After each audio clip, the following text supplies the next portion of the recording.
This episode of the Federalist Files, what's really going to happen on January 6th, who is behind the funding and approval of fact-checkers, an expert hacks into the Georgia runoff elections, and finally, Senate investigation finds that Obama administration knowingly funded Al-Qaeda affiliate.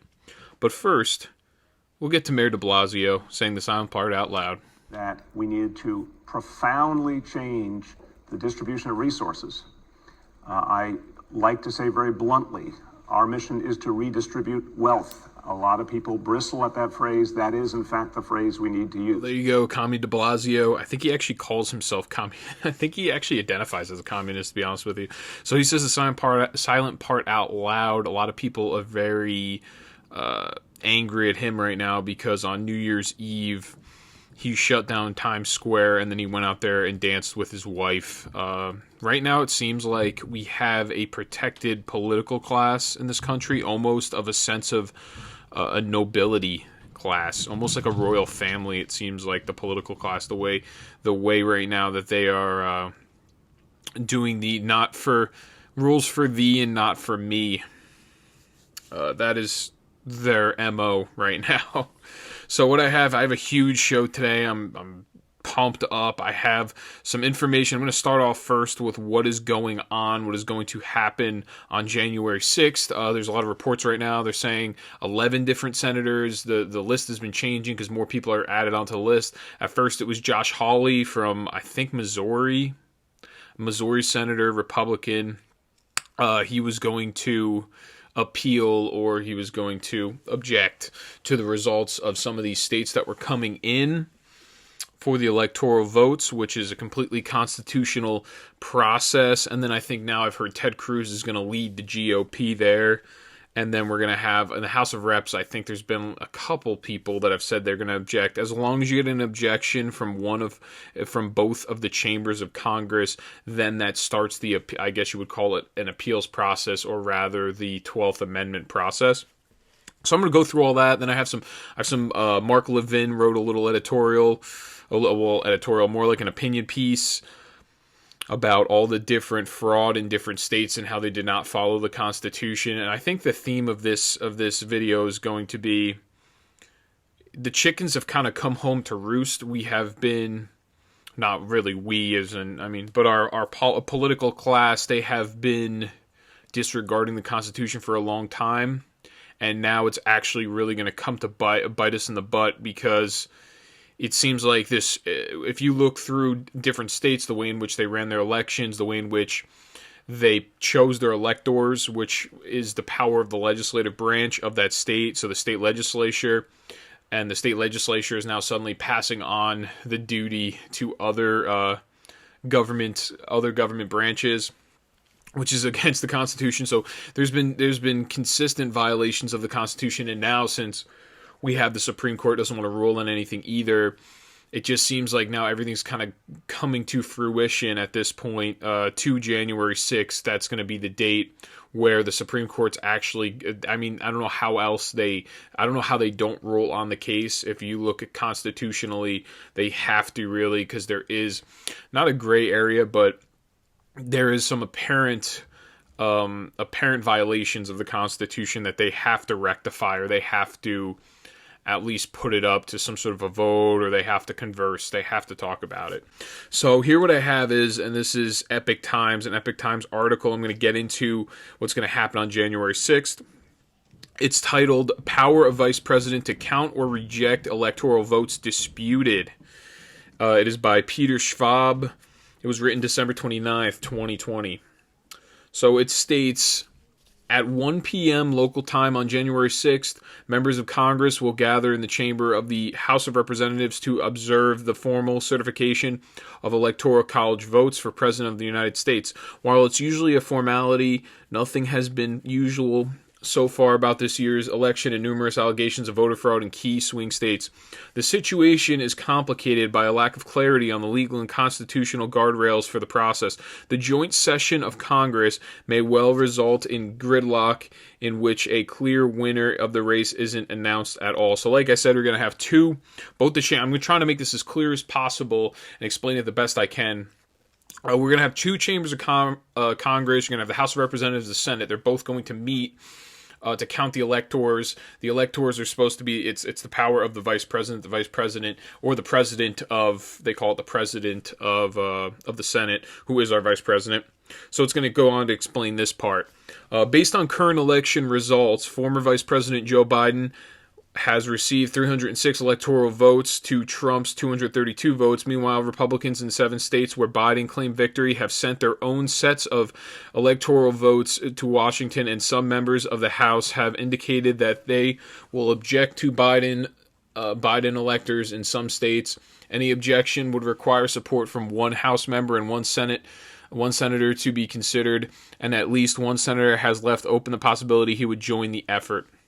So that is Josh Hawley at this time. Now it's a list of, I think at this point it's 11 senators. So you're going to need an objector from the House of Representatives and an objector from the Senate. Now, this is each individual state when they go to count, when Vice President Pence goes to open up the electors. Now, the way this goes is if you have a state, let's say your state has, like New Jersey has 15 electoral votes.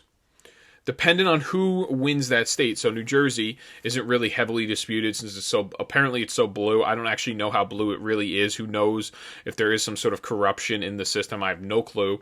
Maybe it's super blue. Maybe it isn't that blue. I don't know. But New Jersey's not one that is being disputed right now. So the state legislature, they get the votes, they tally them up, they say, okay, the majority was to Biden in this state, so they choose 15 electors, all Democrats, because it's a Democrat that was elected. Now, there's 15 for the Democrat and 15 in the case of a Republican, and if it was a Republican, they would choose the Republican electors to go to Capitol Hill and cast their votes. So what we have now is we have state legislatures that, because of the voter fraud allegations and the inconsistencies, they have voted to send two. They've sent the Democrat and the Republican electors. So now when this happens, of these two sets of electors, they have to be, the state legislature is going to have to vote on which one is the legitimate one. Or the federal government legislature. So the Congress, the House of Representatives, and the Senate are going to have to vote on which one is the legitimate one. But the House of Reps, according to the 12th Amendment, the House of Reps to vote, they have to follow whatever the state legislatures say in the United States. So it's a very complicated, there are some kind of gray areas, but I'll try to explain it the best I can. I'm just trying to give you a brief overview. Now, the Constitution simply states that electors of each state have to make a list of their votes, which they shall sign and certify, and send those to the President of the Senate, who is Mike Pence, the Vice President. The President of, and this is directly from the Constitution, the President of Senate shall, in the presence of the Senate and House of Representatives, open all the certificates, and the votes shall then be counted. And that's the 12th Amendment there. So the Electoral Act of 1887, currently known as 3 U.S. Code Section 15, establishes a procedure for how the votes are counted, how to raise objections, and how to resolve disputes. First, it says that the Vice President indeed presides over the proceedings. Then it says the House and Senate leaders each designate 2 tellers. The VP opens the envelopes with the vote certificates and hands them to the tellers for counting. The tellers then read them out loud, count them, and hand them back to the VP to announce the results. So really, VP just hands it to one of these tellers. Tellers writes it down, and then they yell it aloud. They count them, and then they give it to the VP, and then he announces the results. Then, in rather convoluted language, the law says that Congress members can object. At least one objection from each chamber is needed to trigger a separate vote by both House and Senate on the objections. If both chambers agree, the objected voters are rejected. That's virtually out of the question given the Democrats' majority in the House. So what you're going to have is you're going to have apparently the House of Representatives and the Senate, if there's objections on each chamber, then you're going to have the House of Representatives vote that's a Democrat elector. It's going to be a Democrat electors, but then also the Senate's going to do the same thing. They're going to vote for the Republican because they have a small Republican majority in the Senate. So because of that, it's going to offset each other. Now, then it goes on. If two sets of electors are presented for counting, the House and Senate need to separately vote on which set is legitimate and which should be rejected. If each chamber votes differently, the set certified by the state's governor should count. That would hand the victory to Biden. Now, the problem here is that the governor shouldn't matter because the person sent the government, the branch of government that is responsible for certifying and sending the electors their ballots or what have you out to Capitol Hill, out to Washington, is the legislator of the state. So it doesn't really, it's constitutionally void. I mean, this act is really unconstitutional because the legislatures are the ones that are responsible, the state legislators are the ones responsible for choosing and verifying the electors. So the state governor really should have no say because he's of the executive power. This is a legislative discretion. And that's really where the problem arises. So then it continues. The problem is there's a voluminous body of legal analysis arguing that the Electoral Count Act is unconstitutional. Congress has no business granting itself the authority to decide which slate of electors is the correct one and which votes should be rejected, nor does Congress have the power to designate state governors as the final arbiters. A lineup of legislators and legal scholars have argued, which they're right, because those are supposed to be certified once again in the Constitution.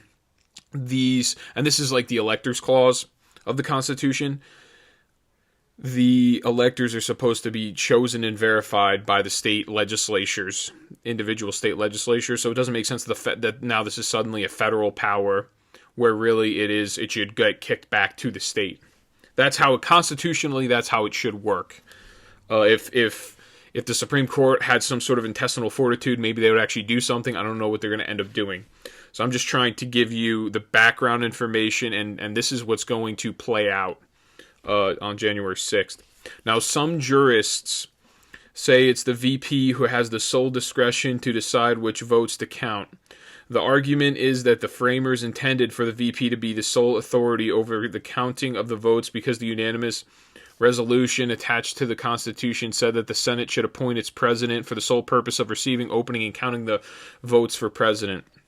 Moreover, before the adoption of the Electoral Count Act, it was always the VP counting the votes.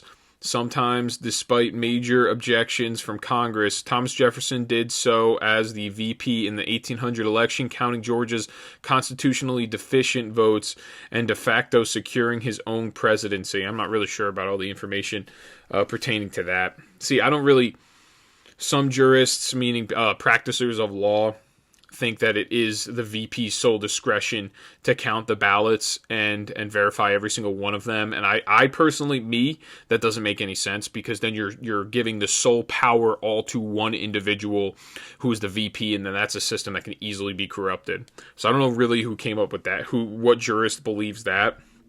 I just don't think that's true. That does not really line up with any type of constitutional practice. That is not the electors clause.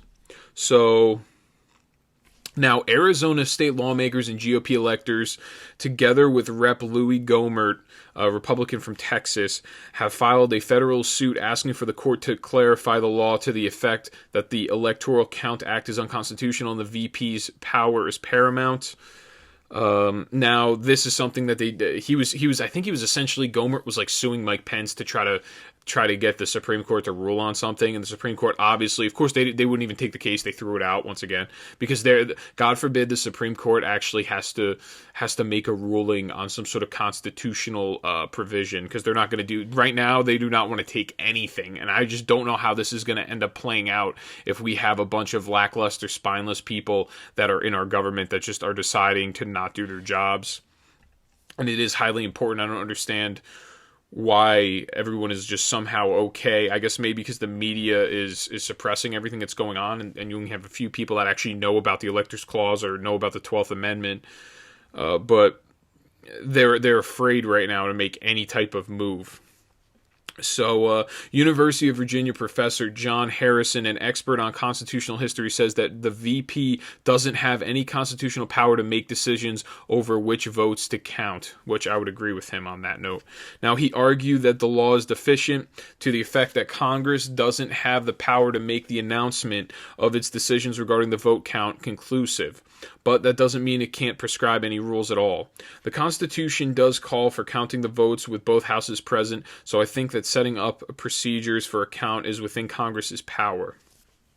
Now, the second argument, and this is the one that I think is much more constitutional, and if the Supreme Court actually took the case and they followed by the Constitution, this is what would end up happening. The second argument is that the Constitution grants the authority to determine how electors are picked to state legislatures. As such, any disputes over which votes should be counted should be resolved by the state legislatures. The problem is state legislatures aren't in session, and they can't assemble in a special session without a call from the governors, who have refused to do so. So that's also something that is in the federal Constitution. I think has something like the president can adjourn the court if the court doesn't want to meet or something like that. He can force them out right now. And I think the state legislatures, maybe because of some sort of code restriction, they're out of session and they can't meet, and the governors aren't going to make any move on it because God forbid we had some sort of people that had a spine and wanted to figure out how to make the system work. So meanwhile, the legislatures have usually delegated the power to certify electors to the governors and secretaries of state, undermining their own authority on the matter. So that's something that is directly unconstitutional. They can't delegate their own powers because then now you have a commingling of powers. If the legislature, for example, in the federal government, if they decided to give the power of declaring war to the president, then the president can just declare war at will whenever he wants to. It's a violation of the Constitution. So the fact that they were even certifying the electors, giving this power to the governors, and especially the Secretary of State, because a lot of these states, Secretary of State is just a bureaucrat. That's not even someone that's elected in some of these states, I'm pretty sure. Now, the Conservative Amistad Project of the Thomas More Society has filed a federal lawsuit arguing that the power of the legislatures is both exclusive and non-delegable, meaning you can't delegate it to people. You can't just dodge or obviate your powers and your responsibilities and pass it on to somebody else. And I've explained this before. The government officials love the bureaucracy. They love putting people in charge so they don't have to take any type of blame or any responsibility when something goes wrong. And thus, any state and federal statutes to the contrary are unconstitutional and void, which I think, my personal view here, from what I know about constitutional law, what I know about what I've read, this would be the best opinion. This would make the most sense constitutionally. That would not only knock down some provisions of the Electoral Count Act, but also render electoral votes that haven't been certified post-election by state legislatures illegitimate. So what we're looking at, just to try to attempt to wrap everything up for you, we're going to have on January 6th, we're going to have both of the chambers of Congress. They're going to meet. We're going to have Vice President Pence open to certify. We're going to get objectors from both sides of the Congress. And then at that point, we really do not know what's going to happen. It could either be kicked back to the state legislatures, because we're going to have the House of Representatives, because of the Electoral Vote Act, we're going to have the House of Representatives as well as the Senate are both, and this contradicts the 12th Amendment. That's why it doesn't really make any sense. And that's why it is unconstitutional. So that's what I'm saying. It could go where the state legislatures have to automatically vote on it, which would be much more of the 12th Amendment. That would be much more constitutional. Or it could go the Electoral Count Act, where you have you have the House of Reps, they vote Democrat, and then you have the Republicans, they vote Republican. And this is saying all that ends up happening. Who knows? The Republicans can be total hack, spineless losers like Mitt Romney, because Mitt Romney's obviously not going to vote Republican because he's a hack job. So who knows what could happen? You can have a bunch of people that have no spine in this. Now, what could end up happening is it gets kicked back to the state legislatures, and the state legislatures then have to figure it out, or the Supreme Court has to at some point get involved, because they do not even understand how to interpret the rules. And then at some point, I think, I'm not sure, but from what I've understood, I think Pelosi can attempt to like block it or something by just saying we're not going to hold a vote, or I don't know. So then I have the next article I have here, and I'm hoping that I try to do my best to explain it to everybody, just so you kind of have the wherewithal when you go into it, and anybody asks you any questions, you kind of have an understanding of what exactly might happen on January 6th. So I have a Mark Levin. Like I said, it's an opinion piece from him. It was on the Blaze, December 30th, 2020. It is titled Levin, on January 6th, we learn whether our Constitution will hold. And he's going to explain it a little deeper and further, and the reason why our system's set up the way it is, which I've explained it, but he puts it in a really good context because he's a lawyer. Now, specifically, Article 2, Section 1, Clause 2 of the Federal Constitution could not be more explicit. It states in pertinent part, and I quote, "Each state shall appoint in such manner as the legislature thereof may direct a number of electors equal to the whole number of senators and representatives to which the state may be entitled in the Congress." So that's exactly what I was talking about. The state legislatures, they're the ones that they select the number of electors. That is a legislative power. That is their power. Specifically, it cannot be delegated to somebody else. Now, this language was purposeful. He states, during the Constitutional Convention, there were various proposals suggested for the electing a president, should the president be directly elected by the people. That proposal was rejected out of concern that such a purely democratic process could be hijacked by a temporary majority, should the president be chosen in the first instance from within the national legislature. That proposal was also rejected on the grounds of separation of powers, because then the national legislature essentially would hold the power over the president, because they would be electing the president. Should the judiciary play a role in the selection of the president? That idea was dispensed with as being the most objectionable, as judges were to be the least political of all public officials, which is true. Now, the framers deliberately and with much thought created the Electoral College process, in which the people and their elected legislatures, both state and national, would play important roles. But the electoral process rested first and foremost on the state legislatures, directing how the electors would be chosen. The reason, while rejecting the direct election of a president, the framers concluded that the state legislatures were closest to the people in their respective states and would be the best to represent their interests. The state legislature, they really represent much more than the House of Reps or the senator. Now, at no time did the framers even raise the possibility that governors, attorneys generals, secretaries of state, election boards, administrators, so essentially the governors and a bunch of bureaucrats, would play any significant role in the electoral process. Indeed, certain of those offices did not even exist at that time. So, moreover, as I said, the courts were rejected out of hand.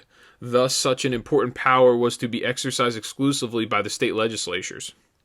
He goes on, and this is where he goes on to explain each individual state and how they really, how they all violated the Constitution in one way or the other. So in Pennsylvania, considered the battleground of the battleground states, the Democrat governor, attorney general, and secretary of state made and enforced multiple changes to the state's voting procedures, all of which were intended to assist the Democrats and Biden.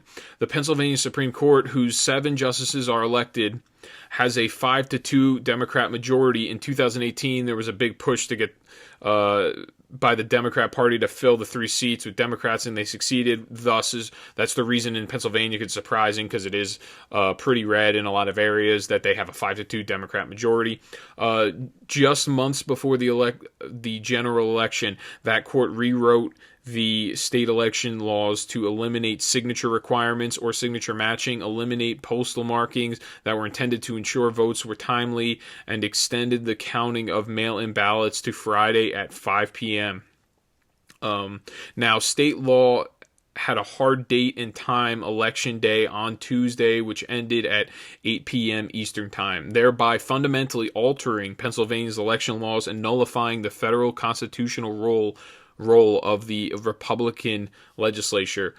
Essentially, anything that's done by a governor or even by a court in Pennsylvania to change voting laws, to change any law really in a general sense, unless if you can point to a constitutional mandate, like the court in Pennsylvania has to abide by the federal constitution. It also has to abide by the state constitution. Now, the state constitution, if there's something constitutionally in there that can change that they can change the law, the court, if it's constitutional, it has to be legit derived from the Constitution, and then they kind of set a precedent through case law, and then that changes the law. But here they did not change the law by pointing to anything that is constitutional, and the governor has no right or no power to change the law in any way. That is all of the legislative power, of the legislative character.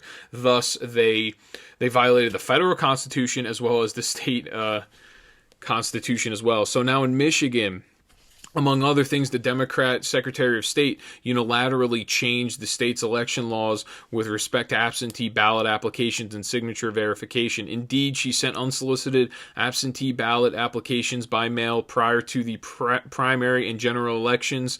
State law required would-be voters to request such ballots. She intentionally circumvented the Republican state legislature and violated the federal Constitution by issuing over 7 million unsolicited ballots, thus once again violating not only their state constitution, because their state law required that you had to request such ballots, so she sent them all out unsolicited. Furthermore, a court of claims judge appointed by a Democrat ordered clerks to accept ballots postmarked by November 2nd and received within 14 days of the election. The deadline for results to be certified. The ballots would be counted as provisional ballots. The state legislature had no role in these changes. So all of these changes that happened, especially by a Secretary of State, whether they were elected or not, that is not of, once again, Secretary of State would be somebody that is in the executive branch, that is not somebody in the legislative branch, and they're not the sole arbiter of power and discretion. They do not have power like that where they could just change the laws at a whim. Because then we are no longer a republic, then we are just a monarchy, and we are monarchical structure where we're just giving random people all this, or we're more of an aristocracy where we have a couple connected few political class individuals that can really do whatever they want on a whim.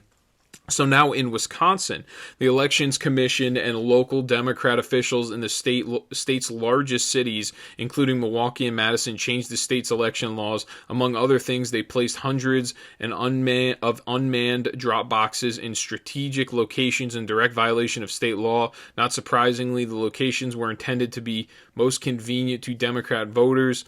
In addition, they told would-be voters how to avoid security measures like signature verification and photo ID requirements. These bureaucrats and local officials bypassed the Republican legislature in altering state election procedures. So once again, any state, the state legislature has the power of setting the election procedures as well. Pretty much anything having to do with passing law, that is all of the legislative discretion. Enforcing law is all of the executive, and then interpreting law is all of the judicial. And that's something you learn, the three branches, like when you're in high school.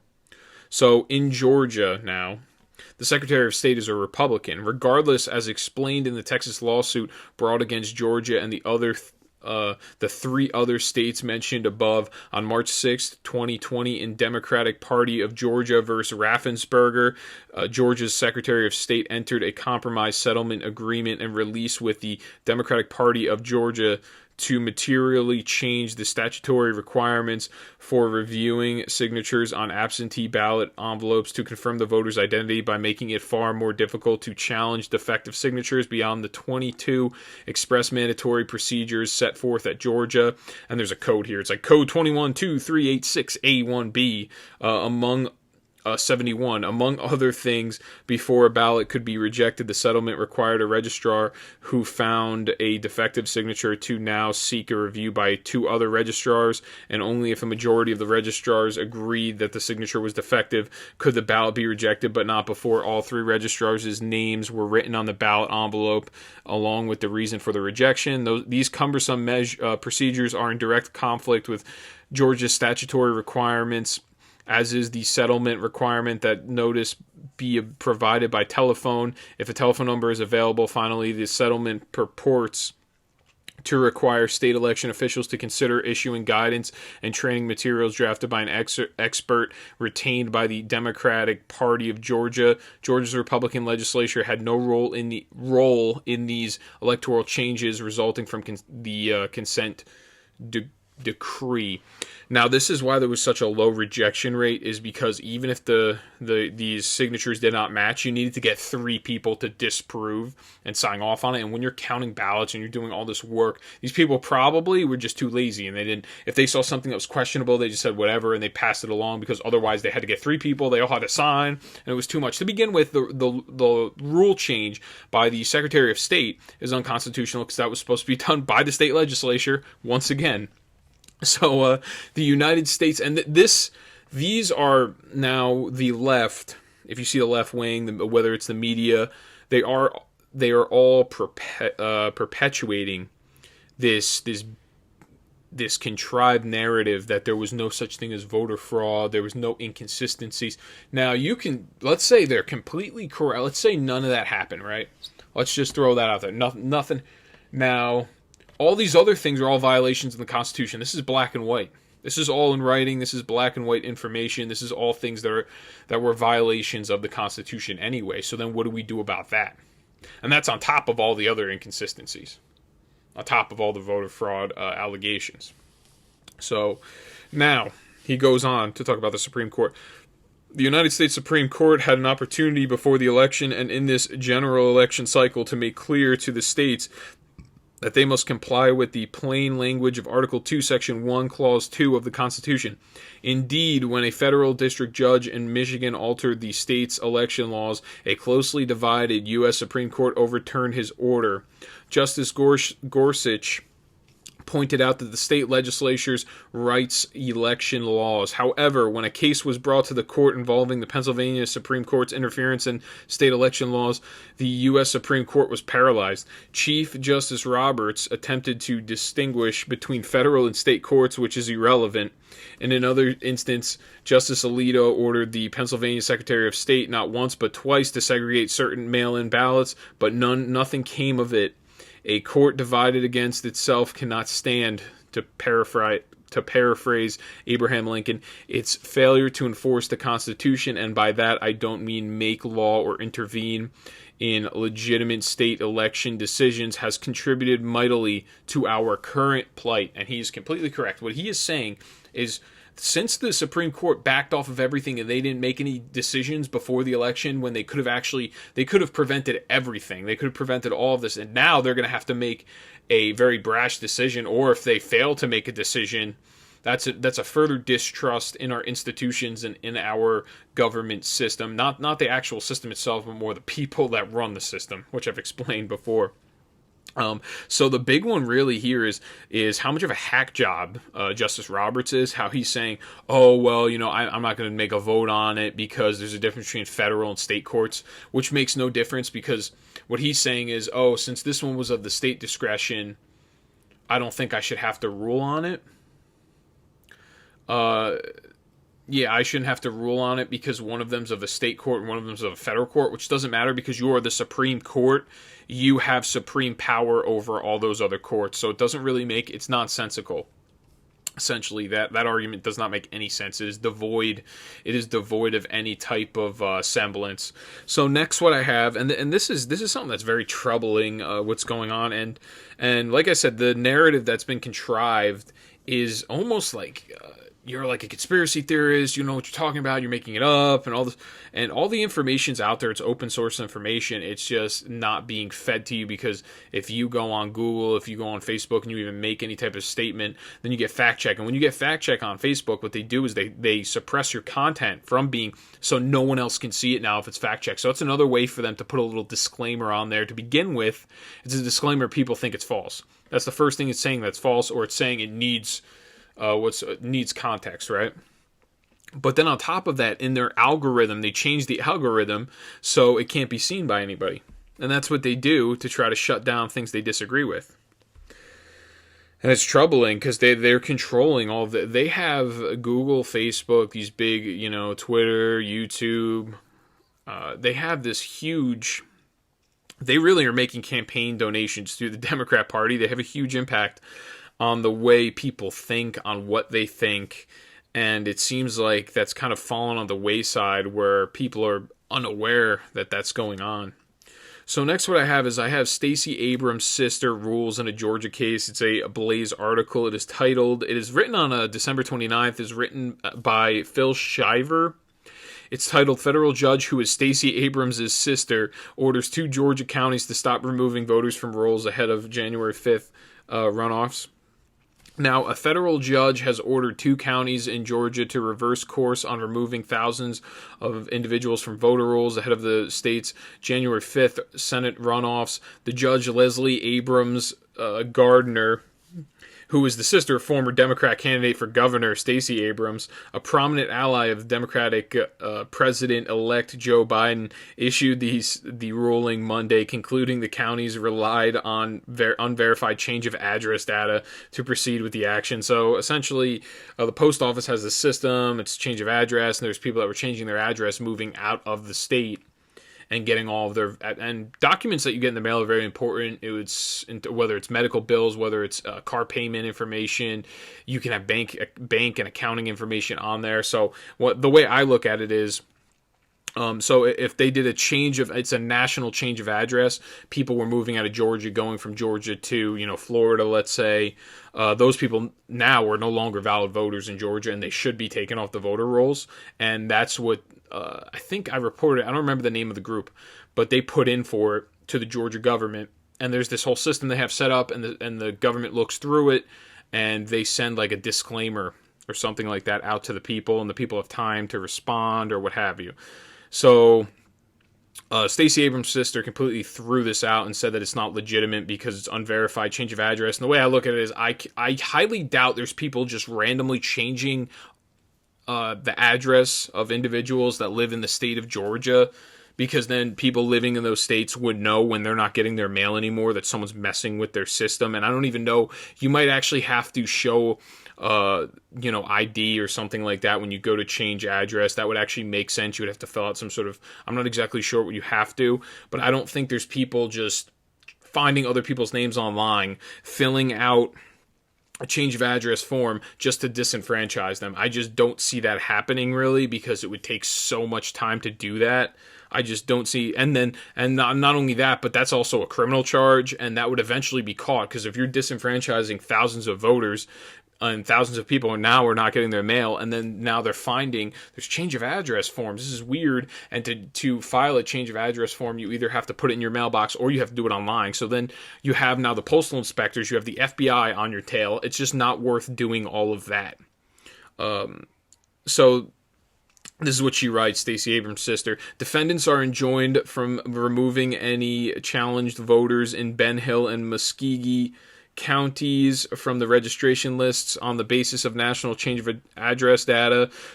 She wrote in the order, Politico reported that the majority of the registration officials were seeking to rescind about 4,000 of the Muskogee County voters where Biden claimed an easy victory, while an additional 150 registrations were from Ben Hill County, where President Trump won by a sizable margin. So, I mean, it is bipartisan. I mean, obviously, 4,000 votes. It's not even that many votes to begin with, but they're just trying to legitimize the process as much as possible and give some integrity to it. And obviously, Stacey Abrams' sister throws it out. And to begin with, she's totally partisan. She's a partisan hack, obviously, like her sister is. And there's another thing that I didn't mention, but the Secretary of State in Georgia. They said he was a Republican. He's accountable for these changes in the rules. This guy is reportedly, historically, he's just a rich dude that just wanted a position in government, and his family's like connected. So he's not really a real Republican. There's some weird stuff with Kemp too. Apparently, I don't know. I don't really want to get into it, but this guy's not like a real Republican. He's not like a dyed-in-the-wool Republican. He's just kind of a country club rich guy that got into the position because he knew people and then he campaigned. Another thing to add to his resume, essentially. It continues here. The election boards in each of the counties had approved motions filed by local voters claiming the registration should be removed based on data from the United States Postal Service's national change of address database that allegedly showed the individual had moved out of the county. In her Monday order, Gardner ruled that the evidence in each case was not conclusive enough to support the removal, and noted that the removals may have violated federal law because the voters were not given proper notice, as is required within 90 days of a federal election. What they're really afraid of, I think, in Georgia is that some sort of, I guess, I don't know if they have an unsolicited ballot system. I'm not exactly sure. But the real problem with this more than anything is the fact that this lady was not recused. Stacey Abrams' sister. Now, earlier on Monday, the Muscogee County Election Board filed a motion requesting Gardner's recusal, and this is Muscogee County Elections Board. Now, that is a county that Biden won in. So you have people that I would assume are Democrats requesting her not to be there. From the case given her connection to Abrams, but the request was denied. Abrams, after losing her run for governor in 2018, has become a vocal proponent of increasing voter registration in the state. Earlier this month, Georgia's Secretary of State's office announced it had launched an investigation into the New Georgia Project, a third-party registration group founded by Stacey Abrams for repeatedly and aggressively seeking to register ineligible out-of-state and deceased voters ahead of the runoff election. So you have Stacey Abrams, the founder of, Stacey Abrams, essentially her agency, this third-party registration group that she started herself, is trying to illegally register people to vote. Now, in the motion, lawyers for the board described Abrams as a Georgia politician and voting rights activist who was the Democratic candidate in the 2018 Georgia gubernatorial election and has since engaged in various highly publicized efforts to increase voter registration and turnout for the 2020 general election in Georgia. So that's really it. And next, what I have.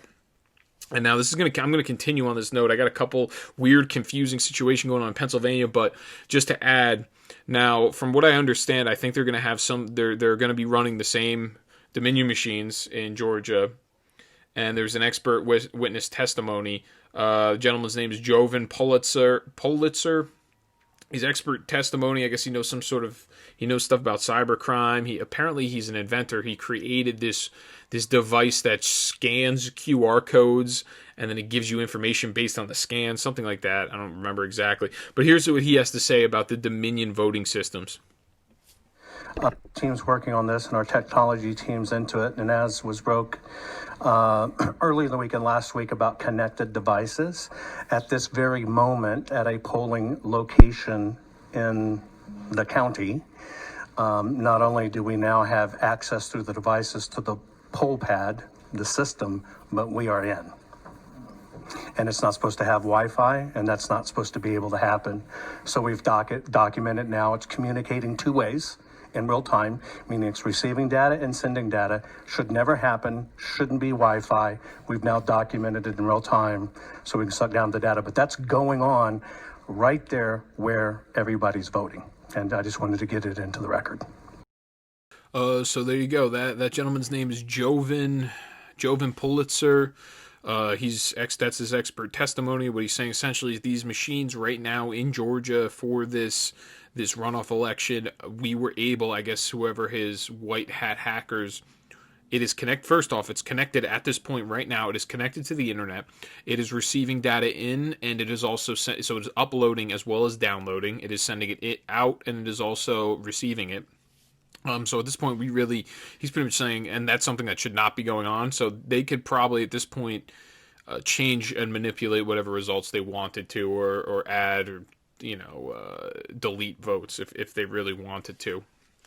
So that's just something there, and I think From what I understand, they might actually be doing an audit of these voting machines. Maybe I'll get back to you on that because I'm not exactly sure, but I was reading some stuff saying they might be doing an audit on the voting machines now because of all of that information that just came out. So now I have another voting inconsistency, and this is something that Trump tweeted out. He got fact check on because what he was saying was 200,000 people voted more than are registered to vote, which wasn't true, but they do have the total ballots cast. They have the county data is coming up, and this is in Pennsylvania. I'll have everything that I'm referring to as well. It'll all be in the description below. I'll have it labeled under show notes. That's all the things that I refer to. And this was off of an immediate release document from PA lawmakers on Harrisburg. They say the numbers don't add up. Certification of presidential results premature and in error. A group of state lawmakers performing extensive analysis of election data today revealed troubling discrepancies between the number of total votes counted and total number of voters who voted in 2020 general election, and as a result are questioning how the results of the presidential election could possibly have been certified by the Secretary of the Commonwealth, Kathy Boockvar, which, once again, I don't know why these results are getting certified by a Secretary of Commonwealth. They should be certified, and Governor Tom Wolf, they should be certified by the legislature. Once again, another thing that's going wrong, These findings are in addition to prior concerns regarding actions by the Supreme Court of Pennsylvania, the Secretary, and other impacting the conduct of the election. A comparison, and this it goes on to explain it, a comparison of official county election results to the total number of voters who voted on November 3rd as recorded by the Department of State shows that 6.9 million total ballots were reported as being cast, while the system records indicates that only 6.7 million total votes actually voted. So the actual system of how many people voted says 6.7, but then when you go to check the number of ballots that are recorded, it says 6.9.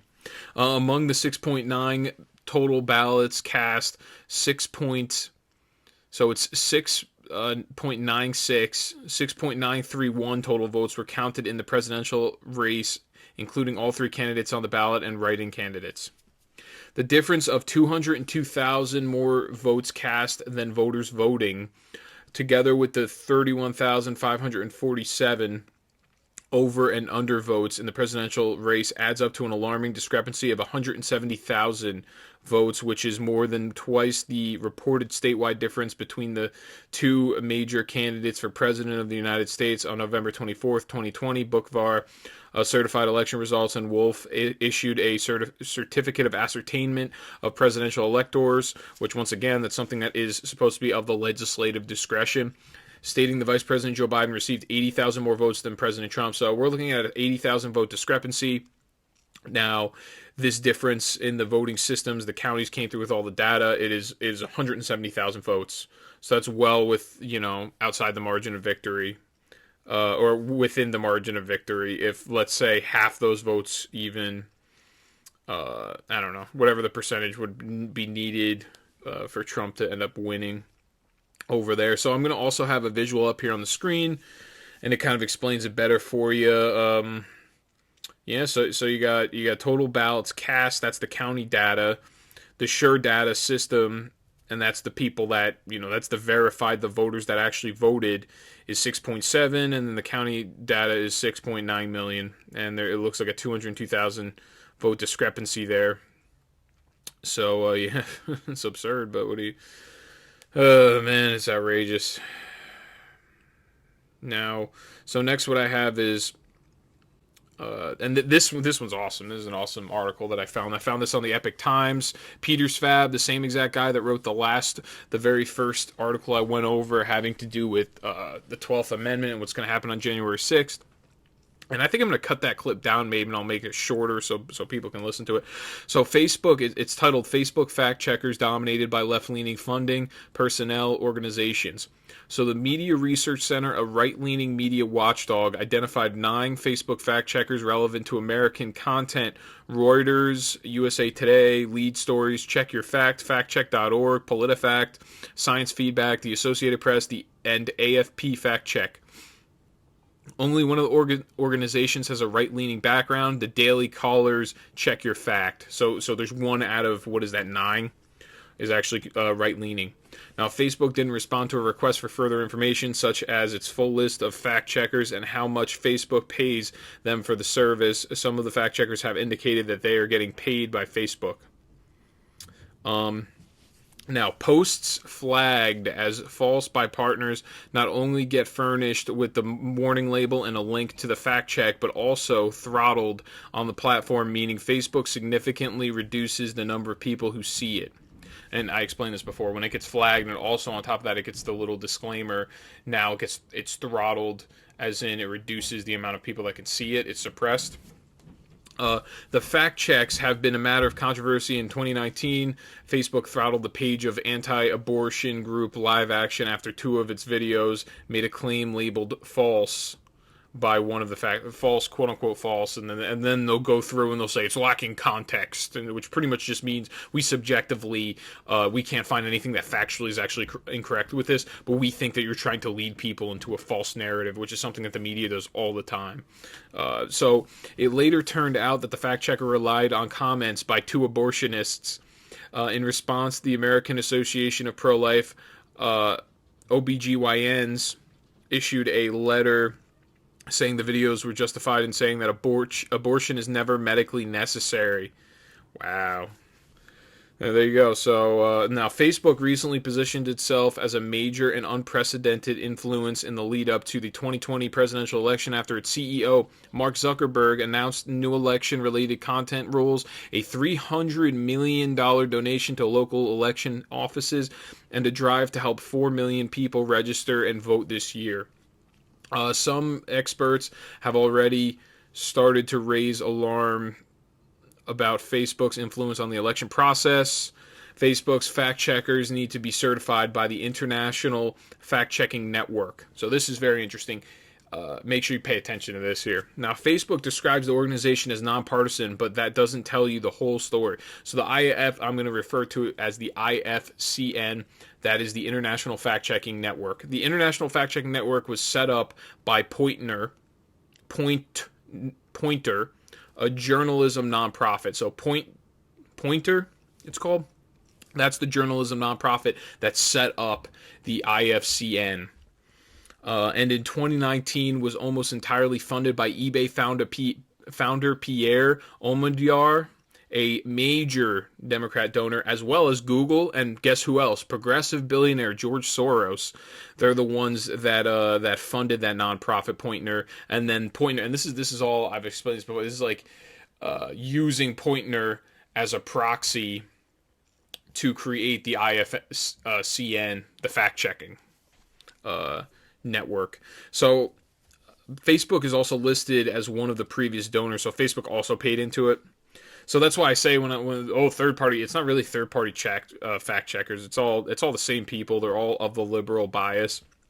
Now, who gets certified and who doesn't is decided by the IFCN's 7-member advisory board made up of representatives of fact checking organizations, one from Africa, one from Bosnia and Herzegovina, one from Spain, one from India, one from Latin America, and 2 from the United States. So out of all these people, you have only 2 of them are from the United States. The 2 Americans seem to be the only ones with experience covering U.S. political news. One is Glenn Kessler, a former foreign policy reporter and now the head of the fact-checking feature at the Washington Post. So here's a biased, to begin with, this is a biased person because he's supposed to be the one that approves fact-checking organizations, but he already is part of the Washington Post, so he has his own foot in the game as well. And then Kessler So Kessler and his team recently published a book called Donald Trump and His Assault on Truth. So we're talking about a guy that's deeply partisan here. So the other American is Angie Drobnik-Holland, editor-in-chief at PolitiFact. Once again, that is another partisan because PolitiFact is a left-wing source, which is owned by Poynter. So that's great. So PolitiFact is owned by Poynter, and Poynter is funded by George Soros as well as Pierre Omidyar, who is a huge Democrat donor and the owner of eBay, as well as Facebook also gives money to Poynter. It's weird because Facebook really, it's their own proprietary. If they're giving money to these agencies, then that means it's really their own proprietary fact check. They can tell them how to fact check if they really wanted to. They don't really have to, probably, because these people are so left wing and they're so down with the cause that it doesn't matter. They are willing to destroy their own integrity by lying. They don't really need to be coerced by money. Now the other American is. Oh yeah, that's what I said. So since September 2018, PolitiFact has conducted more than 1,400 fact checks for Facebook, with 84% giving the verdict of false. Its largest financial sponsor is Omidyar's Democracy Fund. So from what it looks like, PolitiFact, man, this is so messy. So PolitiFact is funded by the owner of eBay, who also funds the Poynter, which creates the IFCN, who is in charge of verifying all these fact checkers. Payments from Facebook made up more than 5% of its revenue in 2019. The company states on its website, without specifying the sum, review of the applications reveals the virtually all American-based fact checkers have been assessed by 3 people: Michael Wagner, Margot Suska, and Steve Fox. Fox, the least prolific, with 5 assessments under his belt, is a former web editor at the Washington Post.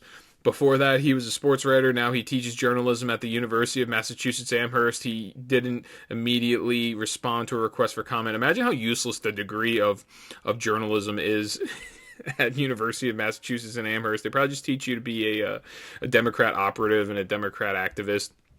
So Suska, a assistant professor of communications at American University, has done 14 assessments, including the AP, the Washington Post, and Lead Stories.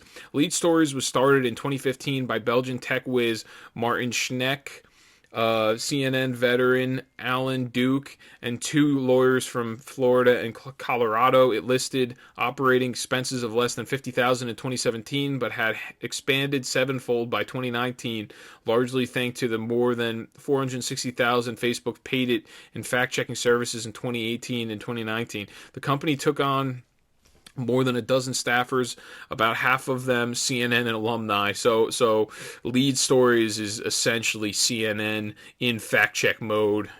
So in January, Lead Stories wrote some 150 Facebook fact checks, almost 3 times the output of other fact checkers, reported the MRC, which is the Media Research. The Media Research Foundation or whatever, which pointed out that the organization checked right-leaning content 4 times more than that of the left-leaning content. There you go. So right-leaning content gets fact-checked, and it's not even they don't even do the fact-check verifying false or true. Now they do add context or misleading story, even if your facts are true. So yeah, essentially these fact-checkers are funded by Soros. They're funded by the founder of eBay. They are alum from the Washington Post, far left-leaning, as well as CNN. They're just really a perpetuation of the same people, all in the groupthink, saying the same thing to each other, believing the same ideology. There really is not any objective or impartial audience there of the fact-checkers. They're out there to push a narrative. They're out there to really streamline and manipulate the people that are reading their information. So now next what I have, and I'm going to continue on this note here. So what I have is a article from Bongino.com, and it is posted, I think it's coming from, it's republished from the National Pulse, written by Natalie Winters. The headline is mainstream media outlets participated in private dinners sponsored by CCP funded group. CCP is the Chinese Communist Party funded group. Now, a host of corporate media outlets, including CNN, the New York Times, the Washington Post, and MSNBC, have participated in private dinners and sponsored trips with the China-United States Exchange Foundation, a Chinese Communist Party-funded group seeking to garner favorable coverage and disseminate positive messages regarding China, the National Pulse can reveal. This company called United States Exchange Foundation, China United States Exchange Foundation, which is deeply funded by the Chinese Communist Party, since most corporations in China are funded by the Communist Party, or they're somewhat controlled by the Communist Party. But this one for sure, this is a pay for play scheme from what it looks like here. Now, other outlets involved in the propaganda operation included Forbes, the Financial Times, Newsweek, Bloomberg, Reuters, ABC News, The Economist, The Wall Street Journal, AFP, Time Magazine, LA Times, The Hill, BBC, and The Atlantic. These across the board are pretty much left-leaning, all of them. Wall Street Journal is a little conservative when it comes to economy, but when it comes to social, it's pretty far left. Now, the relationship is revealed in the Department of Justice's Foreign Agent Registration Act, so FARA is the abbreviation, filings which reveal a relationship spanning over a decade between establishment media outlets and the China United States Exchange Foundation. So now they're gonna start labeling it as the China United States Exchange Foundation is called CUSEF or QSEF. I'll just call it. So QSEF is a Chinese Communist Party funded initiative founded by Tung Chi-hua. The group also targets American universities with offers to fund policy research, high-level dialogues, and exchange programs. So Tung Chi-hua also serves as vice chairman of the Chinese People's Political Consultation Conference, identified by the U.S. China Security and Economic Review Commission as a key component of the Chinese Communist Party's United Work Front. So we have this guy that pretty much works right below the Chinese Communist Party, and he gives funding for initiatives of policy research in American universities and other exchange programs. Essentially probably trying to push some sort of a narrative in the policy research, I would assume. So the effort, according to the U.S. government report, aims to co-opt and neutralize sources of potential opposition to the policies and authority of its ruling Chinese Communist Party. The United Front strategy uses a range of methods to influence overseas Chinese communities, foreign governments, and other actors to take action or adopt positions supportive of Beijing's preferred policies. It continues.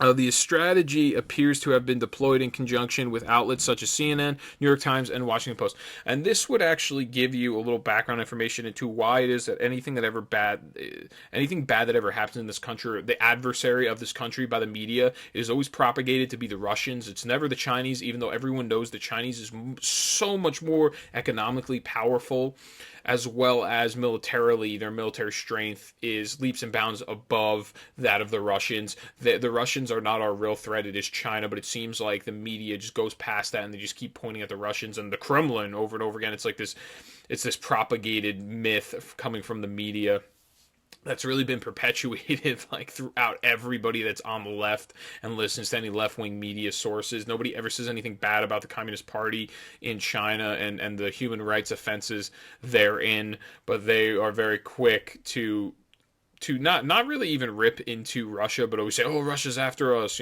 Trump's in the pocket of the Russian administration. So next what I have here, and I think this is my last one, because I am going a little long here. Oh, no, I have two more. One of them's like pretty much woke BS. So the National Review Senate, this is a National Review article, and it's titled, let me see, Senate Investigation Finds Obama Administration Knowingly Funded Al-Qaeda Affiliate. So this is written by Brittany Bernstein, a nonprofit, and this is another story having to do with, I guess, embezzlement of funds or proxy services. Nonprofit humanitarian agency World Vision, United States, improperly transacted with Islamic Relief Agency. So they're going to refer to the Islamic Relief Agency as the ISRA in 2014, with approval from the Obama administration, sending government funds to an organization that has been sanctioned over its ties to terrorism, according to a new report. So the Senate Finance Committee, so the Senate has their own powers to investigate certain things that have to do with enacting law and doing their job. So they're able to investigate things that fall within their purview.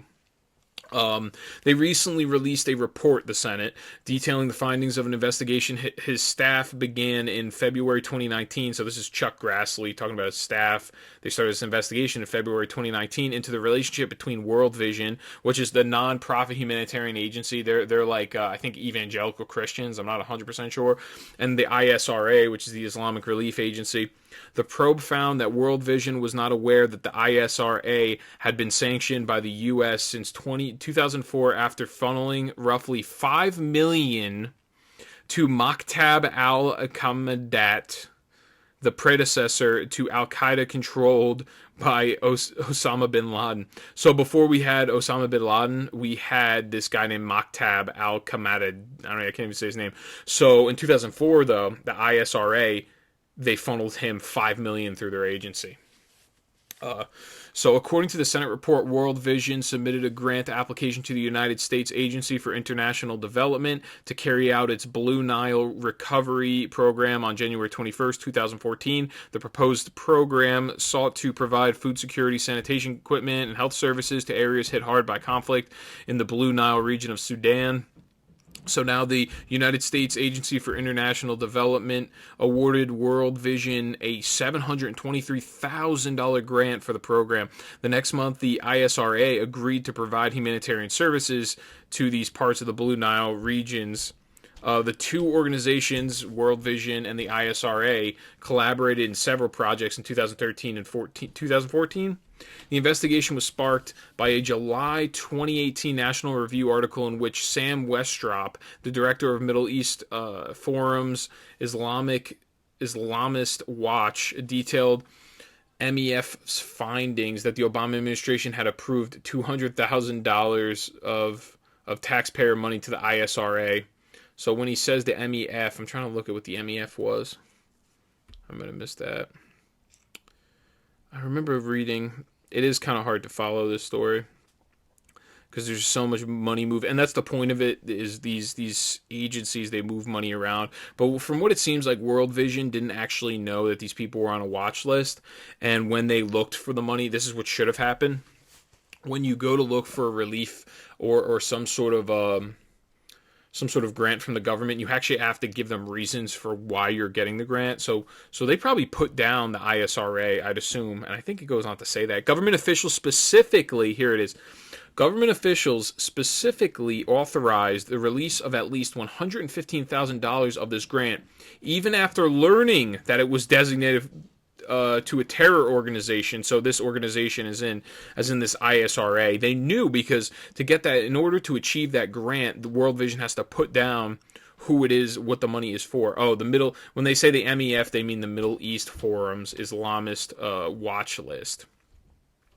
So the Obama administration, whoever he had working for him, these government officials, these bureaucrats, they knew who they were giving the money to, and they just did not vet. They did not do what they were supposed to be doing. They're supposed to vet these different agencies or these different nonprofits. So World Vision only discovered ISRA was sanctioned after the evangelical humanitarian nonprofit discussed partnering with the International Organization for Migration on a separate humanitarian project in Sudan and performing a routine vetting of World Vision and its partners. The International Organization for Migration discovered. So this international, we're just going to call it the IOM. They actually vetted. They had to do a background check on World Vision and then the ISRA, and then they're the ones that really found out. They found out that discovered the ISRA's sanctioned status and reached out to the Office of Foreign Assets Control. So we have all these random offices. We have this huge bureaucracy, and we're not really they've been proven to be completely inefficient, and they have not done what they're supposed to be doing. And here's another thing, and this kind of points to all that fat that was in that relief bill. We're sending money all over the place in the United States. That's what it seems like, and we're sending it to other countries, and we really should be trying to hold it here for the people that live in this country. And this is how the money gets displaced in the big government bureaucracy. You have, $115,000 go directly to these proxy of terrorist organizations. So after receiving confirmation from this office, the IOM rejected World Vision's offer to collaborate, and then World Vision's legal department was notified by of ISRA's potential status as sanctioned entity in September 2014 and immediately halted all payments to the organization while it investigated. So the nonprofit sent a letter to the OFAC on November 19th asking for a clarification of the ISRA status and requesting that in the event of the ISRA was sanctioned, it be awarded a temporary license to finish out their organization's existing contract, because I guess they had some sort of contract obligation. So two months later, Treasury responded confirming that the ISRA is sanctioned and denying the request for a license to work with the organization, as that would be inconsistent with FAC policy. 1 month later, World Vision submitted another request for a license to transcript with ISRA to pay them $125,000 for services rendered, lest it faced legal consequences and potential expulsion from Sudan. On May 4th, 2015, the Obama administration's State Department recommended OFAC grant World Vision's request for the license to transact. So essentially end up giving them the money, even knowing this is a proxy for terror. Now, this is the State Department, meaning that this was under the purview of not only the Obama administration, but also of Hillary Clinton, and they dropped the ball on this, and now they're paying that $125,000 out because they screwed up, and they know they screwed up by not background and vetting them in the first place.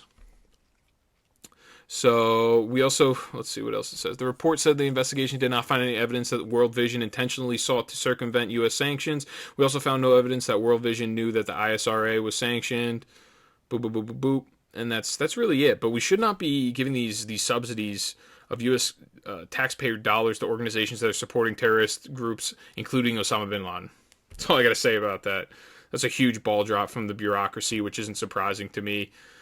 So my very, very last one, and then I'm going to give you some references. I have some other stuff, but you can look it up yourself because it's not like really super substantial. Maybe I can cover it in the next video, but very last one, House of Representatives has these new woke rules eliminating pronouns. So before every single, I guess, House session for the next 2 years, because the House of Representatives hold their seat for 2 years, they write the rules for when they're on the House floor, what they have to say, how they say things, how certain people, like the whole procedure really of how their discourse transpires. So this is the Daily Caller. I have pictures up here, and I'm trying to make it, I hope it's clear up on the screen, but they are eliminating in this protocol that needs to still be passed and agreed upon. They are eliminating gender inclusive language. Now they're changing language to make it gender inclusive now. So in clause 1, they are striking the word seaman. They are changing it to seafarers. And in clause 4, they are striking the word chairman and inserting the word chair instead. Now in clause 8, C3 of rule 23, I mean, it's so ridiculous that they have all these strike, and this is the really substantial one. They're striking the word father, mother, son, daughter, brother, sister, uncle, aunt, first cousin, nephew, niece, husband, wife, father-in-law, mother-in-law, son-in-law, daughter-in-law, brother-in-law, sister-in-law, stepfather, stepmother, stepson, stepdaughter, stepbrother, stepsister, half-brother, half-sister, grandson or granddaughter. Anything that has to do with sex, anything that's indicative of sex, they're getting rid of completely. Now, they're going to... And then there's another, and I'll tell you what they're going to do in result, what their remedy is. So then there's another rule here, strike the word, get rid of submit his or her resignation, and just insert resign, like this person resigned instead of writing this person submitted their resignation. And now they're making things grammatically incorrect by the way they're wording it now at this point. So strike he or she serves and insert such member, delegate, or resident commissioner serves. It's just talking about things in a very general sense. Now, strike he or she holds and insert such member, delegate, or resident commissioner holds. And then it says strike father, mother, son, daughter. Oh, yeah, I already explained that. So instead, to respond or to. I don't have the other part. There's another part that's absurd. What they're going to use, the words that they're going to use instead. If I could try to find it here, I'm trying. My apologies, everybody. But yeah, they give the alternate word usage, and it's ridiculous what they're gonna want to use.